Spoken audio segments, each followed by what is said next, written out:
আর শঙ্কর কাকা নাকি এমন সুন্দর করে সবজি কাটতো যে রান্নার স্বাদই পাল্টে যেত। খাঁটি কথা, একদম খাঁটি কথা। আর কোন সবজিতে কিরকম ভাবে কাটা হবে সেই সবজিটা, সেটা কিন্তু একদম আলাদা।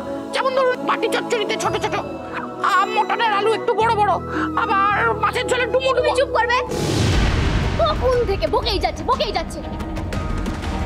তোমার থেকে না আমি কোনো জ্ঞান শুনতে চাইনি, ঠিক আছে? পাতি একটা রান্না লোক তখন থেকে। প্রিয়া, তুই ওনার সাথে ওভাবে কথা বলছিস কেন? হাজার হলেও উনি তোর গুরুজন, আর উনি কোনো ভুল কথা তো বলেননি। অহেতুক লোককে অপমান করিস না। এক মিনিট, তুই আমার সঙ্গে এভাবে কথা বলার কে? হ্যাঁ, প্রথমত আমার নাম পিয়া নয়, এই নামটা আমি অনেক আগে ফেলে এসেছি। আর দ্বিতীয়ত আমি কার সঙ্গে ঠিক কিভাবে ব্যবহার করব সেটাকে তুই আমাকে শিখিয়ে দিবি। তোর কাছ থেকে শিখতে হবে না আমাকে? না, অবশ্যই আমার থেকে তুই শিখবি না, কিন্তু তুই আমার সামনে দাঁড়িয়ে হয়তো একজন মানুষকে অপমান করবি, সেটা তো আমি মেনে নেব না। এই, তুই মানার কে রে? হ্যাঁ, বাড়ির সবাই এখানে চুপচাপ দাঁড়িয়ে আছে, তুই পাখাবো মারছিস কোন অধিকারে? আমার অধিকারটা এখনো শেষ হয়ে যায়নি। এই শীতের সিঁদুর, এই শাখাপলা আমার অধিকারের চিহ্ন।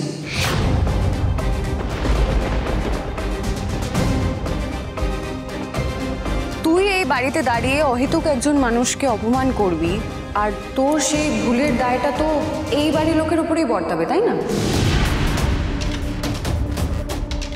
আর তোর ভুলের জন্য এই বাড়ির মানুষদের গায়ে কাদা লাগুক, সেটা তো আমি হতে দিতে পারি না। তাই যে পরীক্ষাটা হচ্ছে সেটা সুষ্ঠুভাবে হোক, আর তুই সেটাতেই মন দে। গৌরী, তুই তো কোনো ভুল কথা বলেনি ধি, আর তুই গৌরীর সাথেও এইভাবে কথা বলবি না।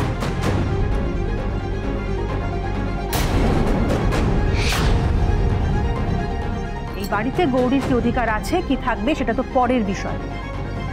আপাতত রুদ্র যে পরীক্ষাটা নিচ্ছে, সেই পরীক্ষাটায় তুই কিভাবে পাশ করবি সেটাই মন দে।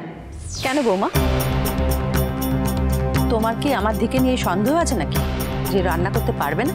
ধি রান্না করতে পারবে না এমন কথা তো আমি বলিনি মা, কিন্তু ও গৌরীর সাথে পারবে কিনা এই বিষয়ে অবশ্যই সন্দেহ আছে। আচ্ছা, এবার আমরা কথা থামিয়ে কাজে ফিরে আসি। দেখো, ধিকে আমি ছোটবেলা থেকে যেটুকুনি চিনেছি, ও কিন্তু খুব গোছানো একটা মেয়ে ছিল। ও সব কাজ খুব গুছিয়ে করতে পারে, আর রান্নার পাশাপাশি ও বাবা মার থেকে দেখে দেখে সবজি কাটাও শিখে নিয়েছি। তাই ধিয়ের তো সবজি কাটার পরীক্ষা নিয়ে কোনো প্রবলেম থাকার কথা নয়। কি রে ধি, ঠিক বললাম তো? তো একবারও বলেনি সবজি কাটায় কোনো সমস্যা আছে। ও তো আজ সবে রান্না করতো মানে সবজিও কাটতো, এখানেও পারবে। কি রে ধি, পারবি না? হ্যাঁ, আমি আবার কখন বললাম যে আমি পারবো না? হরগৌরী পাইস হোটেল, সোম থেকে রবি প্রতিদিন রাত 10টায় স্টার জলসায় ও ডিজনি প্লাস হটস্টারে।